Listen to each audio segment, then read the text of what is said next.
A famous actor hit his wife on set. What Clint Eastwood did next ended his career forever. It was September 2005, and Clint Eastwood was directing Flags of Our Fathers when one of Hollywood's most charming leading men showed his true face. What happened next would expose the dark reality behind a perfect public image. The actor was Brandon Cross, a handsome 38-year-old star known for romantic comedies and action films. He had the kind of smile that made millions of women swoon and a reputation as Hollywood's perfect husband to his wife of 12 years, Jessica. Jessica Cross had been a rising actress when she married Brandon, but had gradually stepped away from her career to support his skyrocketing fame. She was 35, still beautiful, but there was something different about her now, a cautious way of moving, a hesitation before speaking, a tendency to check Brandon's expression before answering any question. Brandon was playing a Marine sergeant in Clint's World War II epic, and he'd been difficult from day one. He complained about his costume, criticized the script, and treated crew members like servants. But he saved his worst behavior for when he thought no one important was watching. The first sign of trouble came on a Tuesday morning. Jessica had driven Brandon to the set because his car was being serviced. She was sitting quietly in his trailer, reading a book, when Clint happened to walk by the open door. "Good morning, Mrs. Cross," Clint said politely. Jessica looked up, and Clint noticed something that made him stop. She had concealer makeup caked around her left eye, but it wasn't quite covering what looked like the fading edge of a bruise. "Oh, good morning, Mr. Eastwood," Jessica said quickly, unconsciously touching the area around her eye. "I had a little accident yesterday. So clumsy of me." Clint nodded, but didn't entirely buy the explanation. In his 75 years, he'd seen enough to recognize the signs. The incident that changed everything happened 3 days later. Clint was in his director's chair, setting up a complex battle scene involving dozens of extras and multiple cameras. The shoot was running behind schedule due to Brandon's constant demands for retakes and complaints about everything from the lighting to the catering. Jessica had come to set again, this time bringing Brandon his forgotten reading glasses. She was standing near the craft services table when Brandon noticed her talking to one of the younger actors. Just a polite conversation about the weather and how the filming was going. Brandon's face darkened. He excused himself from the scene setup and walked quickly over to his wife. "What the hell are you doing?" he hissed, grabbing Jessica's arm, hard enough to make her wince. "I was just being polite," Jessica said quietly. "He asked how I was enjoying watching the filming. I told you not to talk to other actors. Are you trying to embarrass me?" "Brandon, please, people are watching." "I don't care who's watching. You don't talk to other men without my permission." Several crew members had noticed the heated exchange, but most tried to look away. This kind of marital drama wasn't uncommon on sets, and people generally minded their own business. But Clint was watching. "Brandon, you're needed for the next setup," the first assistant director called out. "In a minute," Brandon snapped back, still gripping Jessica's arm. "Please, you're hurting me," Jessica whispered. "Good. Maybe you'll remember next time." That's when Brandon did something unforgivable. In full view of cast and crew, he slapped Jessica hard across the face. The sound echoed across the suddenly silent set. Jessica's hand flew to her cheek, tears immediately springing to her eyes. She looked around desperately, realizing that dozens of people had just witnessed her humiliation. "That's what happens when you don't listen," Brandon said loudly enough for others to hear. "Maybe now you'll remember to behave yourself." The set was frozen. 75 people stood in shocked silence, not sure what to do or say. But Clint Eastwood was moving. He stood up from his director's chair with that deliberate movement that meant something significant was about to happen. Every person on set recognized it and turned to watch. Clint walked straight to Brandon, his face calm, but his eyes carrying a coldness that made experienced crew members nervous. "Brandon," Clint said quietly, his voice cutting through the silence, "pack your things." Brandon turned, surprised to see the director standing right behind him. "Excuse me?" "You're fired. Pack your things and get off my set." Brandon laughed nervously. "Clint, come on. This is between my wife and me. It's personal. Nothing is personal when it happens on my set in front of my crew. Clint's voice remained quiet, but carried absolute authority. You just assaulted your wife in front of 75 witnesses. Pack your things. Assaulted? Brandon's voice rose. She's my wife. This is how marriage works. Sometimes you have to discipline. Stop talking, Clint interrupted. Every word you say is making this worse for you. Brandon looked around, apparently expecting support or understanding from someone. He found neither. You can't fire me, Brandon said, trying to regain his composure. I have a contract. The studio will never allow it. The studio didn't hire you to beat your wife on camera, Clint replied. Security will escort you to your trailer to collect your belongings. You have 10 minutes. This is insane. Jessica, tell him this is between us. Jessica was still holding her reddening cheek, tears streaming down her face. She said nothing. Clint turned to his first assistant director. Call studio security. Also call our casting director and tell them we need to recast the role of Sergeant Morrison immediately. Clint, you're making a huge mistake, Brandon said desperately. Do you know who I am? Do you know how much money my films make? I know exactly who you are, Clint said. You're a man who hits women. That's all I need to know. Security arrived within minutes. Brandon was escorted to his trailer, then off the lot, still protesting and threatening legal action.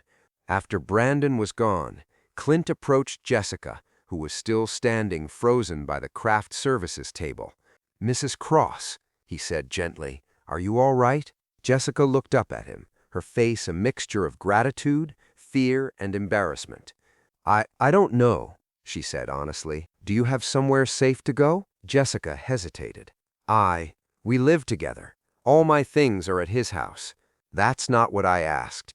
Do you have somewhere safe to go? My sister lives in San Diego, but I haven't spoken to her in 2 years. Brandon said she was trying to turn me against him.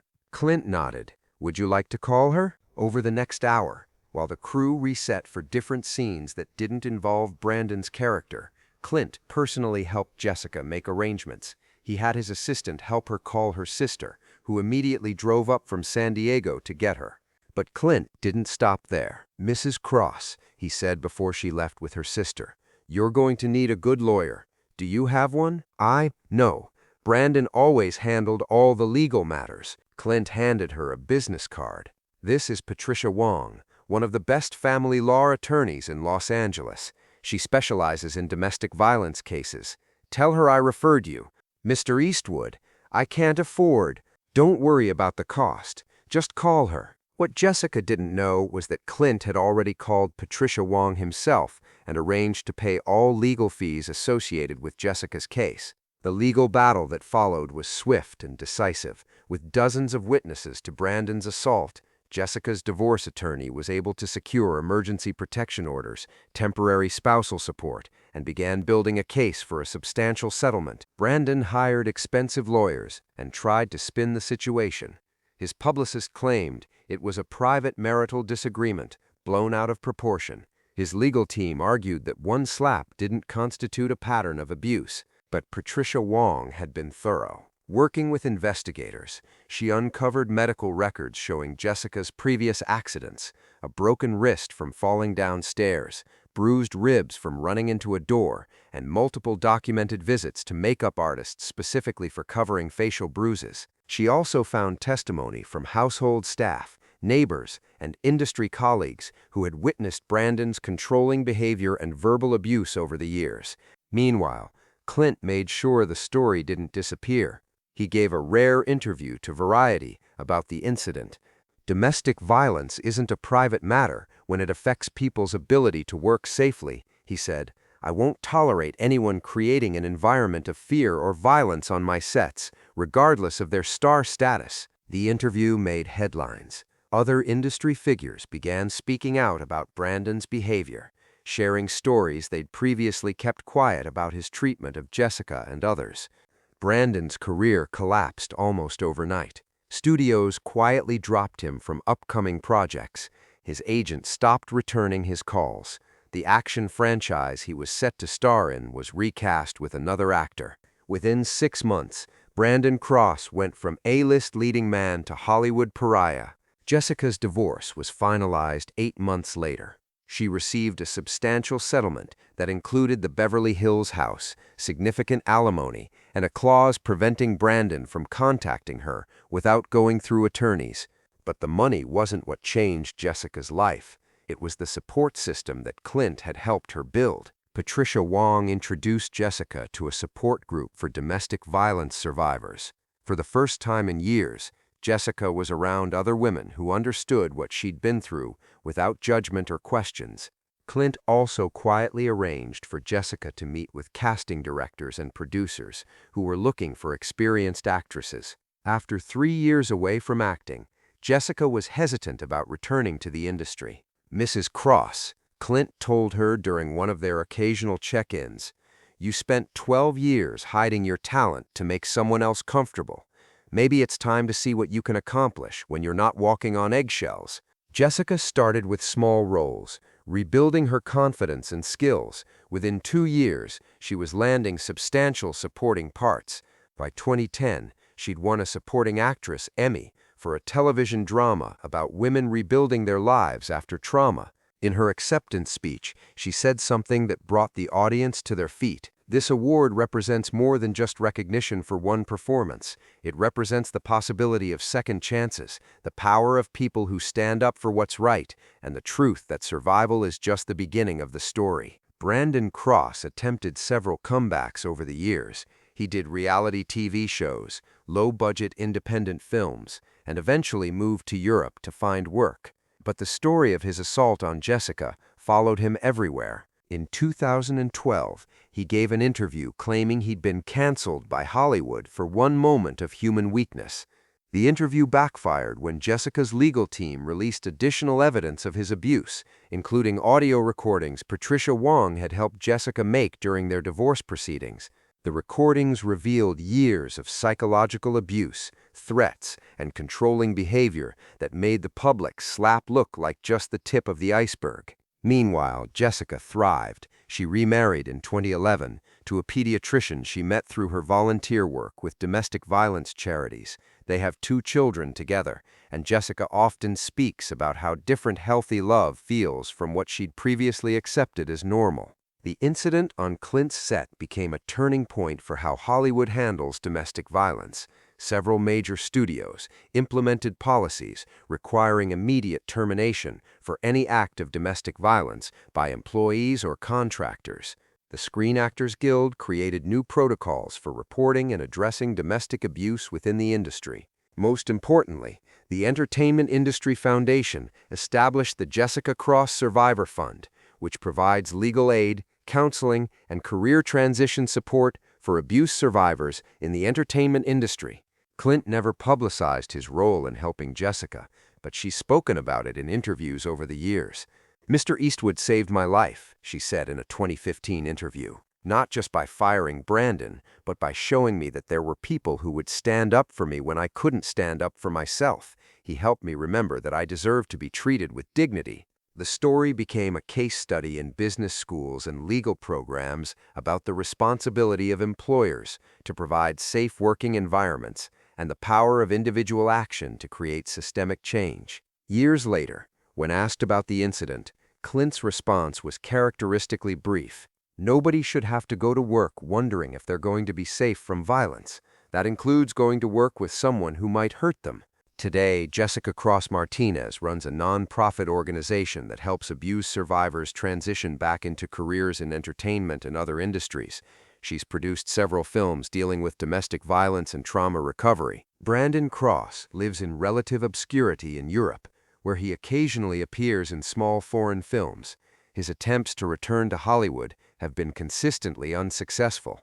The story serves as a reminder that enabling abuse through silence makes everyone complicit, and that sometimes the most important thing a person with power can do is use that power to protect those who can't protect themselves. If this story of standing up against domestic violence moved you, subscribe and share it with someone who needs to remember that abuse thrives in silence and dies in the light of accountability. Have you ever witnessed someone stand up for a victim when it would have been easier to look away? Share your story in the comments.